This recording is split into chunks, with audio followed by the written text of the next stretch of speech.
Alush Smajli I hotit të kujit, sot mbi shkja masht që e lugat, sjell në tagan sa ku ashtë të imujt, si po të nxjerrë të hujnë për shpat. Janë këto vargje të shkëputura nga vepra e famshme, Lahuta e Malsis, e poetit famshëm Gjergj Fishta. Emri I bajraktarit të hotit, Alush Smajli, në vepër përmendet edhe 4 herë të tjera. Lufta e tij glorifikohet në veprën e Fishtës, trimëria e tij gati duket legjendare. Alush Smajli Ismail Hasanit, që godit në tehtja Taganit. Ai është në krye të luftëtarëve hotian për mbrojtjen e plavës së Gucis. Ai shkret në luftë si një rufe, vazhdon më tej Lahuta e Malsis.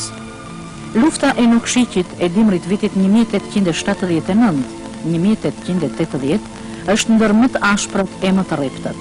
Të gjithë djemtë e burrat që dolën në luftë në ato vite nuk jetojnë më, por janë ende të gjalla, këngët e thurura për ta. Thirrja Mihma e Zotit e pushka e hotit, gati ka mbetur proverbiale.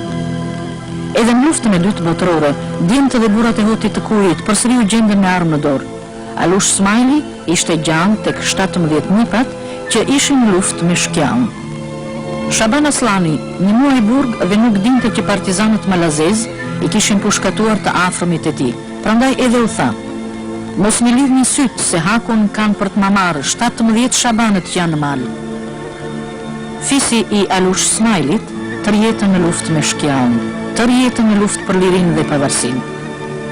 Shqiptarizma nuk vdes atje në Plavë Guci, atje në Hote Grud, ku nisi pushka e parë për lirinë e tërsinë e trojeve shqiptare.